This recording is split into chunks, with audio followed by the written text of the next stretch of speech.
Well, welcome to church history. Thank you for being here tonight. I appreciate that. Let's say a quick prayer and then get into the lecture. Heavenly Father, we just thank you so much for this evening. Lord, I ask that you would be with those who can't be with us tonight for whatever reason. I pray that you would bless them and keep them safe, bring them back to us safely next week.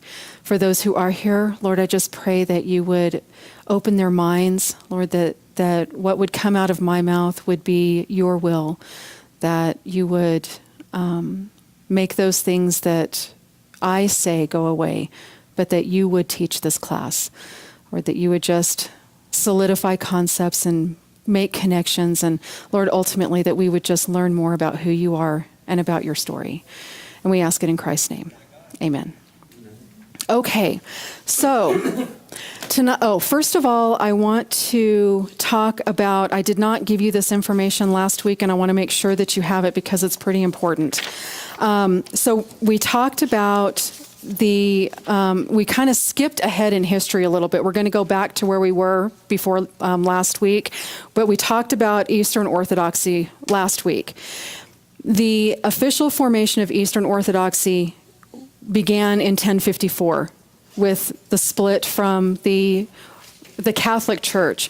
After that split, the Catholic Church on the west was known as the Roman Catholic Church, to distinguish itself from the Catholic Church in the East, which from that point forward called itself Eastern Orthodoxy.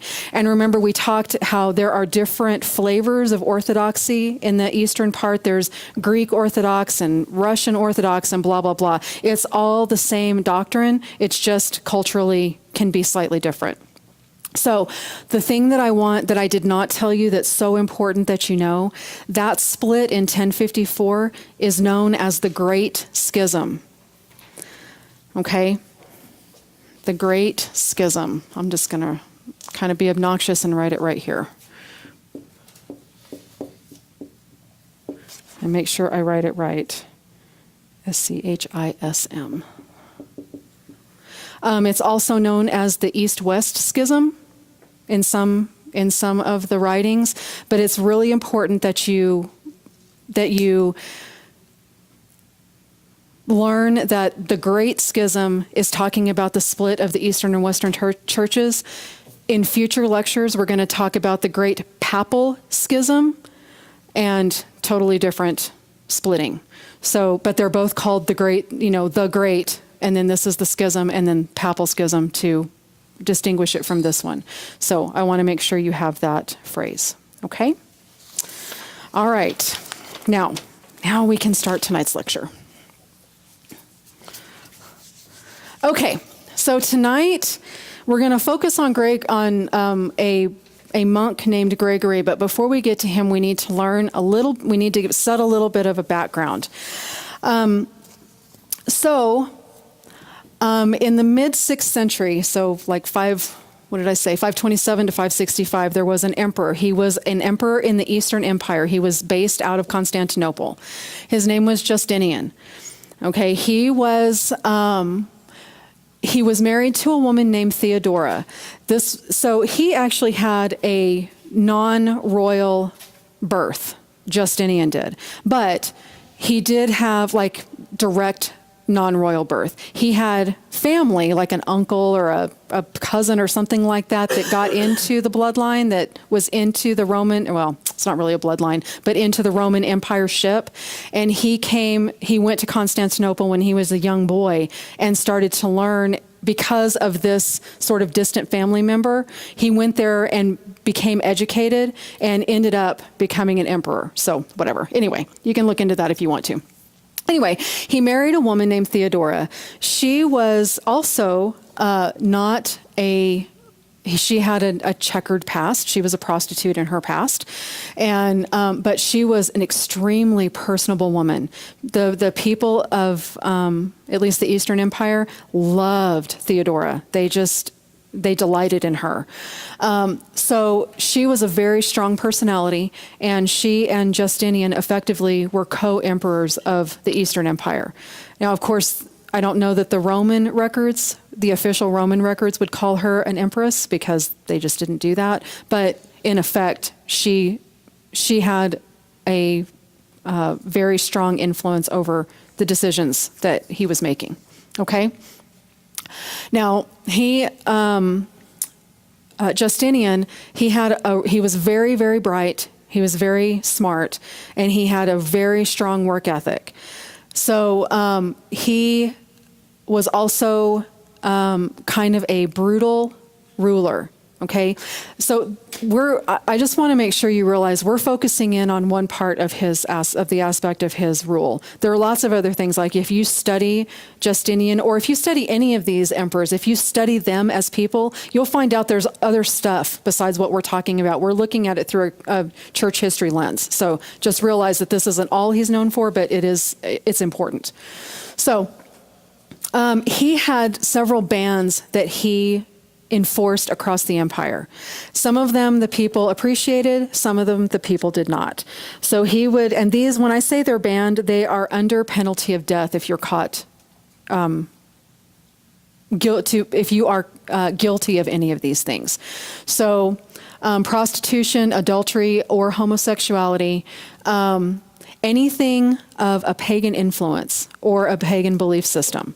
Now, I don't know who determines that. I guess he does as the ultimate authority, but it was upon penalty of death if you were found to be spreading or influencing people with pagan beliefs. Greek philosophy in general, it's a very liberal and kind of material-based philosophy, very strongly intellectual, which appeals to him, but in general, he just found that it was not a poison, that's a little too drama, but he just didn't like the influence the Greek had. He wanted more of a Western influence, even though he was in the East, okay, in that respect. So basically anything that he determined to be an immoral practice, you were under penalty of death if you got caught, okay? Now, this is actually unheard of. He is, as far as I have been able to understand, he's the first Roman emperor to ever tax Roman citizens. It doesn't mean that Roman citizens didn't pay taxes up to this point, but he enforced exactly the same tax frames that he did on the new annexations that they would bring in. So the non-Roman citizens got taxed fairly heavily as part of, and it was sort of put out as, well, we have annexed you, we're keeping you safe, you're this, you're that, and part of your loyalty to the empire, you need to sort of pay for your keep on some level, right? So the non-Roman citizens were, when you compare them to Roman citizens, were very heavily taxed. It doesn't mean that they were actually heavily taxed, but just in comparison, sometimes they were and sometimes they weren't actually heavily taxed. But if you were a Roman citizen, if you paid taxes at all, it was very, very minor. If you were a non-Roman citizen, it was very possible you were paying, effectively paying taxes the way we pay taxes. But he enforced something where all Roman citizens were being taxed. And this was the thing that really, really upset people. The people who had pagan influences, of course, they were upset. They didn't like that. Or the people who, were into prostitution, of course, they didn't like that. I mean, there's always people falling on either side of the line, whatever. But this is the one that got people upset. Upset to the point where, so remember that the whole idea with Rome, like Rome as a unit, is loyalty. You come in, we accept you into the empire, you are a good citizen, you pay your taxes if that's what you're supposed to do, you join the army, you pay for your citizenship or the fact that you're allowed to be part of the empire in various ways. And sort of like we scratched your back, so now you have to scratch the empire's back sort of thing. And people were willing to do that, especially in the early days when things were still brutal at this point, but different. It was a different brutality, but I'll talk about that in a minute. But people were willing to fall under Roman law early on because of the security and the safety that the empire gave them. So it was really no big deal. By the time we get to this place in time, remember that we have all of these factions coming in from outside, the Lombards and the Franks and the Visigoths and the Vandals, and all these people are coming in from all over and attacking the empire, and it's weakening. Like over time, it's been weakening. If for no other reason, just constant attack, even if they're small attacks. It's constant attack all the time on their borders. Their army was being depleted on some level. We talked a little bit about that with Attila the Hun last week. But so the empire, not materialistically, militarily, the empire was weaker at this point than it had ever been before. It doesn't mean that it was weak, but it was weaker than it had ever been before, okay? So then pile on top of that, all of a sudden people are getting taxed. Now, why did he enforce this tax? Most of the reason is to keep the armies supplied. Okay, to keep munitions up, to keep food up, to keep training up, to keep, whatever. It takes a lot of money to keep the army going for such a large piece of land, right? So the money was running thin. And remember, when we talked about Attila the Hun last week, the government had gotten into a habit of paying off, basically bribing, but they called it peace treaties, but basically paying a fee to oppressors if they were coming in and it looked like they were going to win. So part of the government's money was going to some of that too. Not all the time, but it was just happening that way. That was also weakening the government. It was keeping people at bay. So on some level it was helping, but it was also weakening the economy, the umbrella economy of the empire. So he starts taxing the Roman citizens because he just needs more money. He just flat out doesn't have enough money to do what he needs to do. So he's like, okay, well, everybody's getting taxed now. And I can't, this is totally me talking, so it may be just, whatever. But very likely with the Roman attitude, he probably didn't think that the citizens were going to have a problem with that. Because up to this point, everyone that they had taxed had been like, okay, yeah, do what you need to do. You're keeping us safe, whatever. But remember, these guys were treated differently. The actual Roman citizens were treated differently. And suddenly, it's kind of like if we were a tax-free society right now. Okay, I know, just try to go with me there. Just hold on to the table and try to go with me. If we were a tax-free society and all of a sudden our president says, we are getting attacked by this entity, that entity, blah, blah, blah, all these threats are coming in, we don't have enough money to keep our defenses up, everybody is going to have to start paying, what are our taxes right now? 40%, whatever. Everyone's getting taxed 40%. Well, as a citizen who has never been taxed before and it has a lifestyle that includes that 40%, you're not nearly as excited about paying that. Does that mean that it was because they wanted the military to fail? Absolutely not. But it's very difficult to go from basically tax-free to being taxed just like everybody else. And they were not pleased. Okay? It was not good. So the Roman citizens began to uprise a little bit, which was again unheard of, right? Like we've seen little pieces of uprising from here and there, like with Thessalonica. That was caused because the people liked that chariot rider that got arrested and he couldn't play in the games and blah blah blah. And Theodosius flipped out and sent his troops and ended up killing about 7,000 people before he was like, oh well, that was probably a little bit of a knee-jerk response, and called it off. So it's not that riots had never been seen in the empire, but in general, they were few and far between, and they weren't significant. The Thessalonica riot, that was significant because a lot of people died. But that was not really a riot.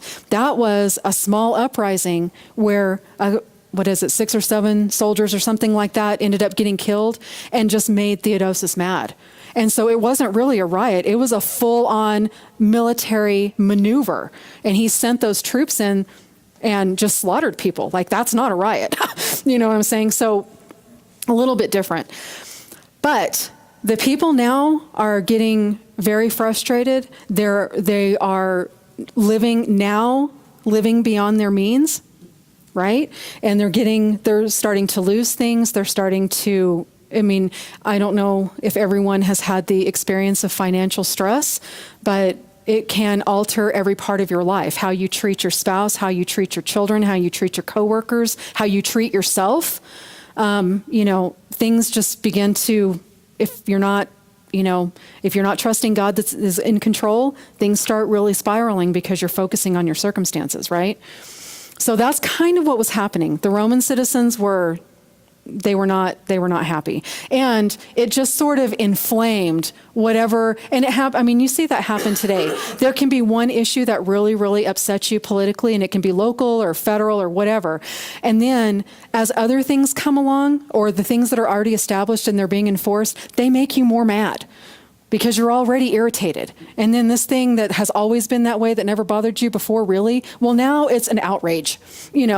Same things were happening then. All right, so in Constantinople, the people got a little crazy because this was the center. This is where Justinian lived, right? So they got a little crazy, and they actually rioted against Justinian with the hope that he would be taken out of power. If that means killed, fine. If that just means removed and, exiled, or I don't know what they thought they were going to do with him if they didn't kill him, whatever. But the hope of the uprising was that he would be removed from power. Or alternatively, if he were to come out and say, never mind about all this, then I guess they would have let him go, but really, probably not going to happen. So this uprising, this riot happens. So Justinian calls kind of like I picture him like on top of something, talking to the people as they're, getting all upset, I don't know if that's how it works. It's just what I see in my head. And he calls everybody to go to the Hippodrome that is in Constantinople. It holds about 100,000 people. Okay. This is a large city. Okay. So he says, okay, we're going to talk about this. We're going to settle all of this business. Everybody, let's go have a town meeting. Basically, let's go to the Hippodrome and see if we can work this out. So all the protesters show up. I'm sure the normal citizens who are just like, I'm not sure if I protest or not. Let's see. So it reminds me of Elijah, like people going, well, let's see who wins, and then I'll know which one I want to vote for, So you have the people who are all upset, and you probably have some people who are just kind of sitting back watching, thinking, what's going to happen, what's about to happen. And what Justinian does is he pulls them into the Hippodrome, seals it off, and lets loose his gladiators, his elite military personnel, on everyone in the Hippodrome. Okay? So this huge, huge massacre, about 30,000 people were killed. And from what I've been able to understand, this is the largest government-sanctioned massacre of Roman citizens ever. Because Rome doesn't normally kill its citizens, but in this case, it did. So Thessalonica may have held the record until the Nika riots happened. Okay? So about 30,000 people were killed. If it wasn't the largest, it's one of the largest. I didn't find one that was larger, but that doesn't mean it doesn't exist. So now people are really mad.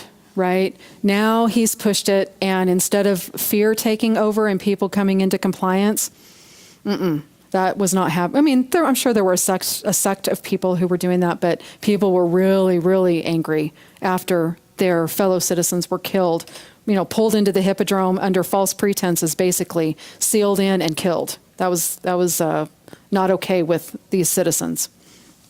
So Justinian realizes that he needs to do something to try to appease the people. He's got to do something to try to make up for this little riot that he put together. Or he didn't put the riot together, this solution to the riot, okay? So what he does is he contracts a couple of mathematicians to build a large-scale church. He's decided to try to use Christianity as his means to settle the people, which is a common theme throughout at least some of the Roman emperors that we've talked about, trying to use religion or that vein to settle people down. So he contracts these two mathematicians, and they build this extravagant large scale, really ornate and beautiful church. And it's called the Church of the Wisdom. Or today, actually it has several names, but most people know it as the Hagia Sophia, at least in English-speaking terms. Sometimes it's called the Church of the Wisdom, but most people know it as the Hagia Sophia. About 18 months into its after it was built, the dome that was put across the top collapsed because it just wasn't structurally sound. The math was a little bit skewed, and it couldn't handle its own weight, and it collapsed.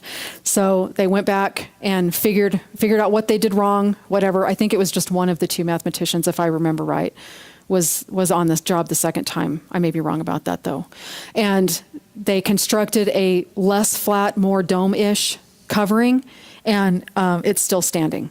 So it is the Hagia Sophia. There have been other alterations to the building, but in general, the building is still standing from the 6th century.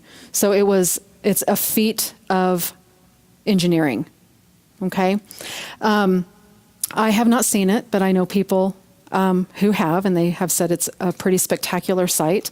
It is now been turned into a mosque. We'll talk about that whenever because the Muslims came into Constantinople and took over the whole area. We'll get to that when we get to that. And it was converted. It wasn't destroyed. It was just converted. So that's actually kind of a cool thing that it wasn't destroyed. It was converted. So I read a description because since I can't see it, I've looked at the pictures to try to understand, because from what I understand, when you go into the church, I guess it has to be during the day. It looks like the dome is suspended in thin air. It doesn't even look like it's connected. Okay? And I look at pictures and I try to understand how that could be, and I totally cannot see it in the pictures. Like, I don't get it at all, which is not necessarily surprising. You guys may get it. I mean, you have to have a certain, 3D thinking. Like, you might get it as an engineer. You may look at it and be like, oh yeah, I can totally see how that would work, but I don't get it. So, I'm sorry? They still call it? Well, I don't know if the Muslims call it the Hagia Sophia, but we do. I mean, What does that mean? that's a good question. Do you know what it means? I do not know. It means holy wisdom? And I found this description, and it says, okay, now you're not going to get all of this, and I don't expect you to, but maybe it would just add some insight. The Hagia Sophia combines a longitudinal basilica and a centralized building in a wholly original manner, with a huge 32-meter or 105-foot main dome supported on penitentives and two semi-domes. One is on either side of the longitudinal axis, whatever. In plan, the building is almost square. There are 3 aisles separated by columns with galleries above the great marble piers rising up to support the dome. The walls above the galleries and the base of the dome are pierced by windows, so there's a whole ton of windows around it, which in the glare of daylight obscure the supports and give the impression that the canopy floats on air. So apparently at night, not so much, but if you're there during the day with the sun shining through, if this description is accurate, it looks like that dome that was rebuilt after the first one collapsed, that dome looks like it's just floating in the air. So since the 6th century, that's amazing. So cool. So if you're ever in Istanbul, you should check it out. Yeah, they see. It has a bunch of arch windows all the way around it, so when the sun's up high, the sun shines in through all of them. It kind of blocks out the gap between the windows. So that's what they're talking about as the suspending part. Yeah. So it's a good description. That's the first time I've really found a description that sort of made sense. And I still look at the pictures and I can see all the windows. Like, I can see what they're talking about, but I don't get it. I'm going to have to see it if I'm going to get it, but whatever. You guys may be able to look at pictures and get it, though. Anyway. All right. So it was built to honor Christ, but also, conveniently, to take all the focus off of the Nika riots. It gives the people something to think about. All right. So Justinian. So in 541,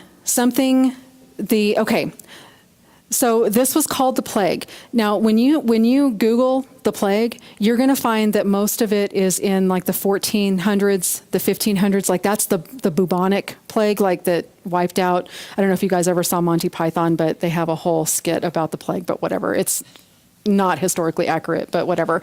Anyway, but it does give you an idea of people. Like it was so intense. Now we're talking not at this time. Later, that was so intense. People were dying. I mean, people were dropping every day, and there were so many dead bodies that they would drive carts through the city, and they would ring a bell, and that bell was so that you could bring the people who had died, since the last time the cart came through, and load them on the cart and take them out. There were it was just terrible. So I put quotes around this. It's actually really called the Justinian plague, but very likely it was a plague that was like the bubonic plague. It was probably caused by a bacteria, just not. It depends on what you read. Some of the literature that I read just flat out call it a black plague. Some of them tiptoe around that and just say it was a plague of bubonic, capacity. Do you know what I mean? Because I don't really know exactly what happened. They didn't have the means to be able to document appropriately, but very likely it was a bacterium, just like with the Black Plague that wiping out the empire. So this plague, so the people didn't like Justinian very much. They loved his wife, but they didn't like him very much. And whenever so what's happening, if you can picture it, you've got the weakening of the empire and their military for various reasons. You've got the weakening of the economy for various reasons. And you've got this happening, and then the riots happening. People are dying. People are upset. Like internally, it's kind of imploding on itself a little bit, right? Whenever this sickness hit the empire, it hit everybody. It hit the military. It hit the farmers who were supplying the food for the empire, whether that's the military, their own families, the grocery stores of the empire, whatever. Like everybody was dying. The people collecting the taxes were dying. I mean, everybody was dying.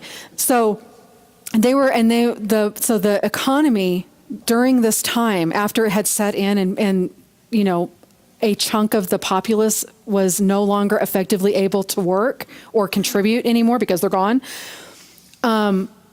they would still come, whoever Roman person would still come to collect taxes. And so let's just say that you guys were neighbors and Pastor Anthony died last week from the plague. Well, the Romans started coming to your house and saying, well, I know your neighbor died, but we need to collect his taxes from you. Because they were out of money. Like Rome needed the money really badly. And they're like, where do you think you're going to get this money? Like, we're all, whatever. So it was just a bad situation that was getting worse and worse and worse. Because the citizens of the empire were so angry with Justinian and just how things had been going, they named it the Justinian plague. They felt like, again, this is going back to sort of a pagan mindset. Whenever we talked about this early on, where if you, as a pagan, if you had this god and that god and this god and that god, and you didn't pay tribute to them equally, one could get mad, and whatever that god is the god of, your life would be affected in that way. So if it's a fertility god, you wouldn't have kids. If it was a harvest god, your food would run out, that kind of thing. And they still kind of had this cause and effect supernatural cause and effect thing in their minds, and they felt like his behavior and how they treated him, his poor judgment in doing that, and then with the riots and all the things that happened, or the retaliation for the riot, they felt like this was a supernatural answer to his leadership. And so they called it the Justinian plague. It's your fault that we're all dying, and you're still trying to collect taxes. So it was just what it was named. So this plague ravaged the empire for a couple of years in its onset. Okay, and I think I have some statistics. It killed about half the population of Constantinople, so we're just talking about one city, about half the population of Constantinople, and at its peak, some estimates say that there were 5,000 deaths a day. Anywhere from 10 to 25% of the entire Roman Empire was taken out, and that is an estimate of between 25 and 100 million people total. And just burn, bury, probably burn and then bury. I mean, they definitely, I can't answer you honestly because I didn't read that part of it, but my guess is that they probably realized burning would kill whatever was, if they even had an understanding of bugs at all. That was just a purification technique regardless of their understanding. So I feel pretty strongly that they burned the bodies, but I didn't read that, so I'm not sure.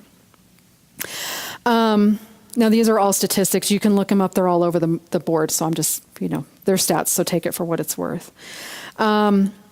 So this loss of life led to fewer men to fight in the wars, fewer men to grow and maintain crops. Therefore, crop production decreased. The cost of grain went through the roof because there was less of it. So inflation took hold. And the tax revenue, so the money coming in from taxes, very starkly declined. But Justinian continued to try to keep the army up because, he can't just shut the army down with all of these invaders coming in, although the plague would get them too. So, on some level, the plague was helping him in that respect. But he was still trying to collect those taxes from dead neighbors, whatever, because he needed bullets, or he needed swords, or he needed, whatever it is they used, cannonballs, whatever it is they used. He needed munitions. All right. So keep that Justinian plague in mind, okay? So all that takes place. All right, so now let's move ahead to about 579. So there's a little bit of a gap here. And this was just before class because I realized what a difference in the timing there was. The only thing I could find, and I'll have to double check it, I'll have to spend some more time looking it up, but it looks like this plague would ebb and flow. It looks like it would kind of settle for a while, and then it would reemerge in another place, and then it would settle for a while, and it would reemerge. This was a major beginning, like a focal point. These other emergencies that I briefly read about didn't last for 2 years. They were just brief sort of hot spots, and then it would burn itself out. I'll check into that if I have time this next week, and I'll confirm it or find out where I'm wrong. But there was what I am assuming is a reemergence of this same bug that comes up. And the Pope at the time was this Pelagius II. And he was killed by this reemerging plague. Okay, so he dies, and the papacy is trying to figure out where are we going to get a new pope? What are we going to do? All right, previous to his death, there was a monk named Gregory. Okay, his father was a secular man. He was very wealthy. He was the prefect or the mayor. He served in that position for a while. His dad, Gregory's dad. Eventually, when Gregory was 33 years old, he was given the authority of prefect. He was basically made the mayor. It didn't last very long, and very soon after he was given that title, he left the position and went and was a monk full time. He went into a Benedictine order and just took on having an ascetic lifestyle and being a monk. And he loved that time of his life. He was in the literature that I've read about him. So he was hard on himself the way that most monks were. That ascetic lifestyle was very hard, and he was equally hard on himself. He just ate raw vegetables and raw fruits, only enough to keep himself sustained. He probably had some heart damage from his malnutrition, which that's speculated across the board for monks that practiced this lifestyle. But he was not frail, all the time, but in general, he was a frail man, and he was kind of a sickly guy that either genetically, we don't know, he could have had that anyway, but certainly his lifestyle either did that to him or enhanced what he already had going on with him. So he went off and he was doing his own thing. And even though it was the hardest time as far as his health was concerned, it was his happiest time. With most of what I've read, that was the happiest time of his life. Well, after Pelagius II dies from the plague, the papacy is looking for a new pope. They spend about 6 months trying to find somebody within the ranks of the actual papacy, the hierarchy, because remember that was established by Augustine, Anyway, I guess they just weren't able to find somebody that was going to fit the bill. Gregory had made his mark throughout his time, not only as mayor, which was very short, but more in he was the abbot. He was the head of this Benedictine monkery that he lived in, right? Well, so they went and got him and brought him in and said, "You're going to be the Pope." And he said, "I don't think so." And he actually ran off. He ran away. He ran off into the woods and hid. And because he did not want to be Pope. He didn't want to have anything to do with this. And they tracked him down and literally drug him back into town and forced him to be the Pope. So he is considered the first monk to become Pope. Okay. Now, there were among the ranks. So in general, they did try to, whenever with the papacy, the title of Pope would be passed from one person to another. It was a lot of nepotism, but he was sort of an unknown in that respect, and they just pulled him in and made him Pope. And I don't know, this is me talking, did not read this anywhere, so, whatever. It could be that because of the plague that had reemerged and people were dying, it could be that they were looking for people in the inner sanctum, and they were like, okay, well, let's find somebody and not give them a choice, and they pulled him in. I don't know what they were thinking. That's just me, whatever. It could be wrong. But he definitely he's considered the first monk to become Pope. So in his leadership, he did some pretty incredible things. His main goal, whenever he was the Pope, was to reunite the church. And not just the local church, because he kind of had the same ideas that all these emperors had. They really wanted to use the unification to bring people together and therefore bring the empire together. He went at it from an actual spiritual aspect, whereas, Constantine, he was using it as a tool. Gregory was also trying to use it as a tool, but not for power and not for authority. He just wanted the people united. He was such a loving person. He loved people, and he just wanted everyone to have what they needed to survive. I mean, lots of stuff had been happening. There was some repercussions from that were still showing. He just wanted people to have food. He wanted people to be able to work if they could. He wanted people who couldn't work to have food. He wanted people to be able to pay taxes. Not just to the government, but to the church, because that's what was happening.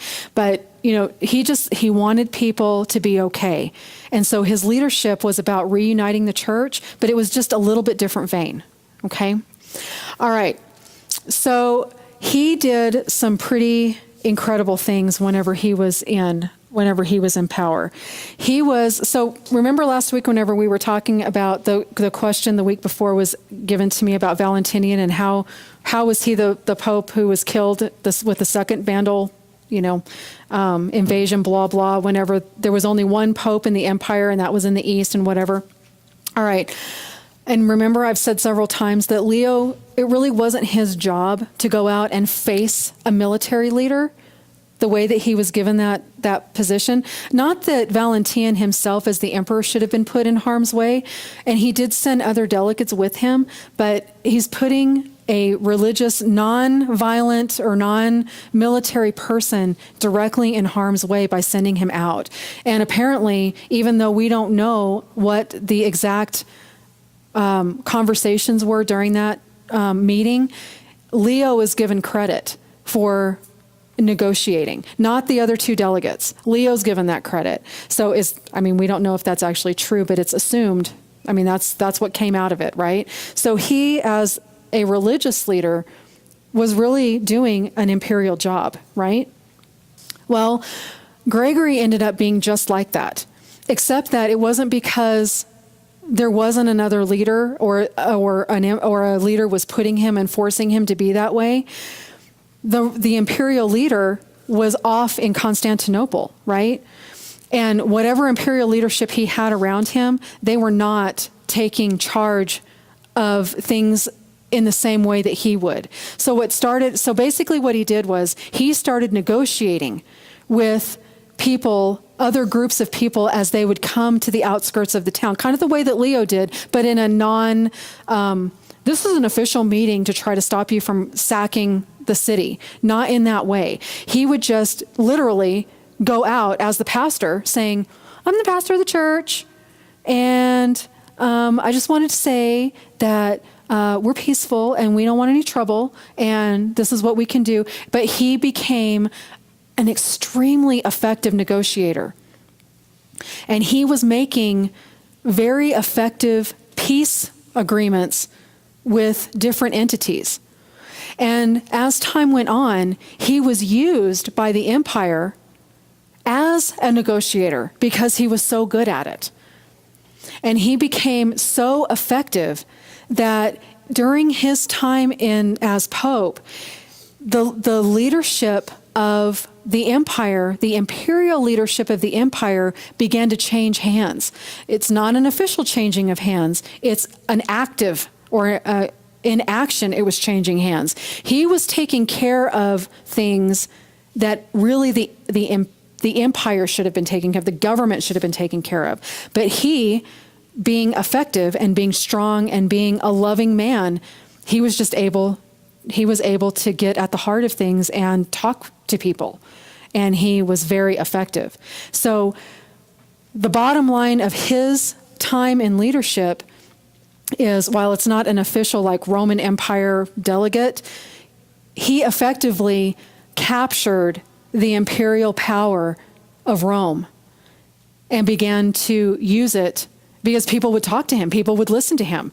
Like, he had a lot of respect, right? So it's very interesting. As he was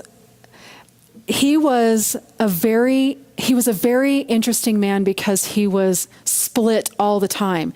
He never wanted the position. He never wanted the authority. And he certainly never wanted the authority he ended up having by the time he was done with his time in the papacy. Like, he never wanted that authority at all. But he loved the people so much that he was willing to take those chances, and he was willing to go out and do what needed to be done to keep the people fed and clothed and working and blah, blah, blah, right? So whenever he was in power, he would still give teachings and lessons. He still did his normal duties that he was supposed to do. He talked a lot on pride. He talked a lot against pride, and he talked a lot against the pride of authority and the pride of abusing that authority. And it's because he suffered from it. He was given so much power and so much authority that he was constantly battling his own pride. And he was very, very much against it. And so his book, Pastoral Care, addresses pride in a heavy way. Not exclusively, but in a heavy way.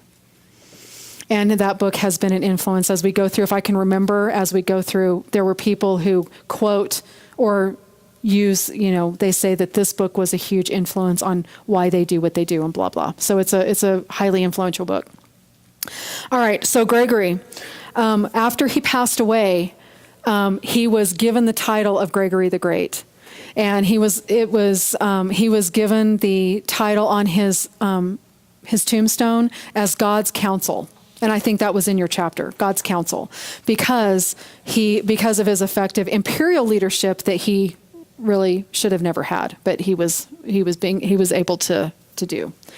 So, in life, if people called him Gregory the Great, he would have absolutely cut that down and said that is not okay. He was known as the servant to the servants of God. That's what he claimed himself to be. I'm the servant of the servants of God. So he tried his whole life battling pride and trying to maintain humility, and he did it. He did a pretty good job. So, but after his death, because of all of the business that he did, all of the good, or all of the, however you want to categorize it, he is now known as Gregory the Great, which, by the way, ironically, would cause him to turn in his grave. So it was what he fought against his whole life, and we just come along behind him and give him a title that he never would have wanted. Okay, so that's the very, very brief introduction to Gregory the Great. Let's see. One of the things he did, this is important, whenever he began to build his cabinet, he pulled in monks instead of pulling in the other authorities that he had to choose from. He would go to the monasteries and he would find men very much akin to an eldership. He would find men of like mind, like thinking, humility, a heart for people, a love of the scripture, and he would bring those men in, give them jobs, and they would be his counsel. So he was building a godly influence around him. His cabinet was very strong. They wrote a lot. They prayed a lot. They were very humble. He is the one who, have you guys heard of the Gregorian chanting? It is named after Gregory the Great. You can actually go online and Google Gregorian chanting and you can listen to it. But again, Monty Python also talks about that, but again, probably not the best source for accurate historical anythings. So the one weakness that Gregory had, he was a very good diplomat, but the one weakness he had was that he was not an actual military leader. He was a frail man. He was a middle-aged man. He was like in his 40s or 50s or something like that when he took power. So he was an aging man. He was already frail, whatever, he had done to his body being a monk, blah, blah. So he was not in the greatest of shape. He was weak. He was strong-minded, but he was weak-bodied. So his one weakness is that he needed a lot of protection. And so sometimes those negotiations that he would make, even within the Roman Empire, sometimes the negotiations he would make, one of the first things that he would put in as part of his input is protection. I want you to protect the church. I want you to protect me. I want you to protect the people. So he would put in this sort of mixing, especially when you're talking about the actual Roman government, if he was making some sort of deal across, state lines kind of thing. He was asking for protection that effectively put into play a empire or a church and state union, which up to this point had been pretty separate. Constantine put it together a little bit. He really put the church and the state together and melded it. But Gregory did it. Constantine did it in sort of a strong arm way. Gregory did it in a way where people wanted to be part of it. I don't know, have you guys seen My Big Fat Greek Wedding? I watch too much TV apparently. But if you've seen that show, they're trying to get the dad, the patriarch of the family, to agree to let his daughter go to college. And, he's very old school and whatever. And so the mom, his wife, and the daughter get together and they're like, well, how are we going to get him to even listen? He's not even going to listen to the idea. She said, all we have to do is make him think it's his idea. He's the head, but I'm the neck. So I will help you. As long as it's his idea, he'll let you go. And that's kind of like what Gregory did. That's how I see him after reading about him. He was so good at getting to the heart of things and people, he knew that he genuinely cared. And so people wanted to be in agreement. After he was gone, that begins to evolve into a strife state against church and who's in ultimate authority. So while he was alive, things worked out pretty well.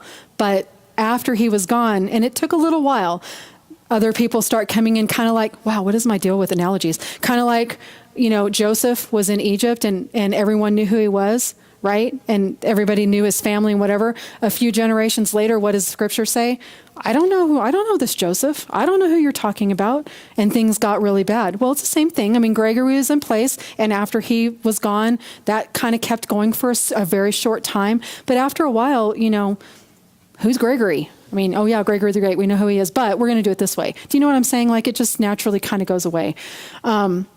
So anyway, his weakness was needing that protection and making alliances that include protection. And while he was in while he was in his position, it was fine. But later on, it helps strongly contribute to the church and state fight that we're going to start having. Okay? All right. So for the Western Church, for the Catholic Church, the four Latin fathers, I didn't mention it before, but we've already talked about Ambrose, we talked about Augustine, we talked about Jerome. They are considered the first three of the Latin fathers. They are very similar creatures. They're highly intellectual, very prolific.